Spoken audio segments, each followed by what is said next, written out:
दोस्तों, कभी कभी फिल्म सिर्फ एक कहानी नहीं बताती बल्कि सोसाइटी का सबसे डार्क सच हमारे सामने रख देती है। और आज अपने इस एपिसोड में हम बात करने वाले हैं एक ऐसी फिल्म के बारे में जिसे देखना मुश्किल भी है और उतना ही जरूरी भी। हम बात कर रहे हैं डायरेक्टर अनुभव सिन्हा की फिल्म 80 के बारे में, जो 20 फरवरी 2026 को रिलीज हो चुकी है। इस फिल्म को प्रोड्यूस किया है बनारस मीडिया वर्क्स और टी सीरीज ने। ये फिल्म सेक्सुअल वायलेंस, पेट्रियार्की और सिस्टम की खामोशी को सीधा चैलेंज करती है। फिल्म कोई सेफ स्पेस क्रिएट नहीं करती बल्कि हमें उस रियलिटी में ले जाती है जहां सवाल बहुत सारे हैं और जवाब बहुत कम। एक लड़की, एक क्राइम और एक ऐसा सिस्टम जहां इंसाफ पाना अपने आप में एक जंग है। तो आज के अपने इस एपिसोड में हम जानेंगे 80 की कहानी, इस फिल्म के कुछ अनकंफर्टेबल मोमेंट्स और क्यों ये फिल्म सिर्फ एक कहानी नहीं बल्कि एक जरूरी कॉन्वर्सेशन है। मैं हूं अनुजा राज और आप देख रहे हैं the viral review show. Film 80 audience के लिए इजी वॉच बिल्कुल नहीं है और शायद ये फिल्म इसी तरह बनाई भी गई है। ये फिल्म आपको एंटरटेन करने के साथ साथ एक बहुत जरूरी अनकंफर्टेबल सवाल पूछती है। अगर आप मानते हैं कि सिनेमा सिर्फ टाइम पास नहीं बल्कि सोसाइटी पर बात करने का एक पावरफुल मीडियम भी होना चाहिए तो ये फिल्म आप मिस नहीं कर सकते। 80 के मेकर्स का कहना है कि इंडिया में हर दिन लगभग 80 रेप केसेस दर्ज होते हैं, यानी कि लगभग 20 मिनट में एक रेप केस। और फिल्म में करीब 20 मिनट के बाद स्क्रीन रेड हो जाती है और एक वार्निंग आती है कि इस 20 मिनट के दौरान एक रेप हो चुका है। लेकिन जब 70 mm स्क्रीन पर ये बड़ी वार्निंग फ्लैश होती है तो ऑडियंस झटके से मूवी से बाहर आ जाती है और सीधा उस डरावनी रियलिटी में लाके खड़ा कर देता है जिस रियलिटी को ये फिल्म बाखूबी दिखाती है। वैसे रिमाइंडर जरूरी नहीं होता क्योंकि रियलिटी वैसे ही बहुत डिस्टर्बिंग है। फिल्म 80 शॉक ट्रीटमेंट के प्रिंसिपल पर आगे बढ़ती है। शायद मेकर्स का मानना है कि रेप के इश्यू पे जो व्यूअर्स की थिंकिंग है उसे बदलने का तरीका सिर्फ एक्सट्रीम एग्जांपल्स को डिटेल में दिखाना है। बात करते हैं फिल्म की स्टोरी के बारे में। फिल्म एक कोर्ट रूम ड्रामा है। फिल्म की स्टोरी सेक्सुअल असॉल्ट केस के आसपास घूमती है, जहां एक सिंपल सी लाइफ जीने वाली एक औरत की जिंदगी एक इंसिडेंट के बाद कंप्लीटली बदल जाती है। कहानी की मेन विक्टिम है परिमा, वेरी वेल प्लेड बाय कानी कुसरुती। परिमा मलयाली है जो कि दिल्ली के एक स्कूल में टीचर है और उसका हस्बैंड विनय एक हरियाणवी है, which is very well played by Mohammed Zeeshan Ayub, और उनका बेटा ध्रुव। उनकी लाइफ सिंपल और लविंग है, लेकिन उस रात सब कुछ बदल जाता है जब परिमा स्कूल की फेयरवेल के बाद लेट नाइट मेट्रो स्टेशन से निकलती है। वही 5 लड़के उसे उठाकर अपनी कार में बिठा लेते हैं और उसके साथ गैंग रेप हो जाता है और इस हादसे के बाद एक ही रात में परिमा की पूरी जिंदगी उजड़ जाती है। दोस्तों, ये फिल्म सिर्फ क्राइम को नहीं दिखाती बल्कि क्राइम के बाद के इमोशनल ट्रॉमा, सोशल रिएक्शन और इंसाफ की जंग को डीपली एक्सप्लोर करती है। और इसी के साथ फिल्म में एंट्री होती है फिल्म के सबसे स्ट्रॉन्गेस्ट कैरेक्टर रावी की। रावी, जिसे तापसी पन्नू ने बाखूबी निभाया है।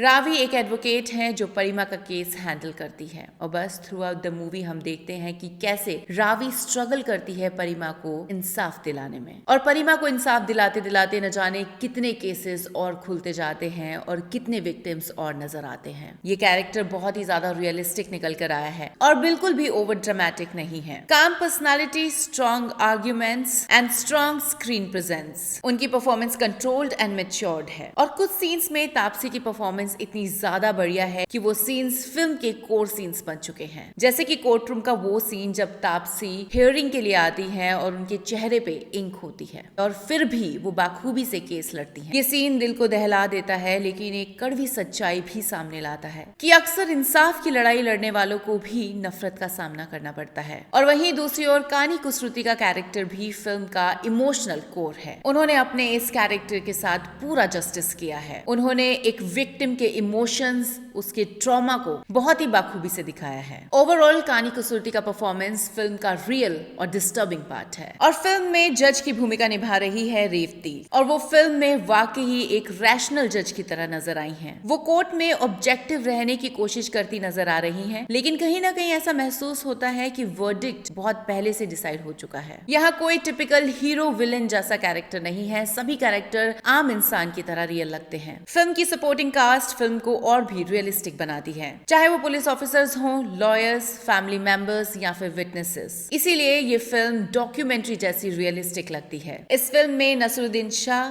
कुमुद मिश्रा, जीशान आयूब, मनोज पावा और सुप्रिया पाठक जैसे बेहतरीन एक्टर्स नजर आते हैं। मनोज पावा इस फिल्म में एक एक्यूज्ड लड़के के फादर का रोल कर रहे हैं, जो अपने बेटे और उसके दोस्तों को बचाने के लिए क्राइम को जितना हो सके दबाने की कोशिश करते नजर आते हैं। ये एक स्ट्रॉन्ग कैरेक्टर है और फिल्म में कुछ डायलॉग्स की वजह से इस कैरेक्टर को कंट्रोवर्सीज का सामना भी करना पड़ रहा है। सुप्रिया पाठक एक सीक्वेंस में नजर आती हैं और कम स्क्रीन प्रेजेंस के बावजूद भी ऑडियंस पर बड़ा इम्पैक्ट छोड़कर जाती है, जो एक ऐसी औरत का रोल निभा रही है जो अपनी 50s में है और जो पेट्रियार्की से कॉम्प्रोमाइज कर चुकी है और अब उसी पेट्रियार्की को वेपन की तरह यूज करती है। फिल्म का बैकग्राउंड स्कोर सटल है और फिल्म में लाउड म्यूजिक की जगह लो डिस्टर्बिंग साउंड यूज किए गए हैं, जो फिल्म में टेंशन और रियलिज्म को और भी स्ट्रॉन्ग बना देते हैं। 80 एक सीरियस और एक हार्ड हिटिंग फिल्म है और अगर आप एक रियलिस्टिक सिनेमा देखना पसंद करते हैं तो ये फिल्म आपको इम्प्रेस तो करेगी ही, आप पर एक इम्पैक्ट भी छोड़कर जाएगी। ओवरऑल 80 एक रियलिस्टिक और पावरफुल फिल्म है जो सोसाइटी की सच्चाई दिखाती है, लेकिन ये फिल्म उन लोगों के लिए जरूर है जो लोग रियलिस्टिक और सीरियस सिनेमा देखना पसंद करते हैं। इस फिल्म को क्रिटिक्स और ऑडियंस दोनों से ही बहुत ही बेहतरीन रिव्यूज मिले हैं और हम भी इस मूवी को दे रहे हैं 4 आउट ऑफ 5 स्टार्स। तो आप 80 देखने कब जा रहे हैं हमें कमेंट्स में जरूर बताइएगा। सो आई होप कि वायरल रिव्यू शो का ये एपिसोड आपको पसंद आया होगा। अगर आपको ये वीडियो पसंद आई है तो हमारी इस वीडियो को लाइक करें, अपने फ्रेंड्स एंड फैमिली के साथ शेयर करें और हमारे इस चैनल को सब्सक्राइब करें। मिलते हैं आपसे नेक्स्ट वीडियो नेक्स्ट रिव्यू में। तब तक के लिए take care and keep watching good cinema.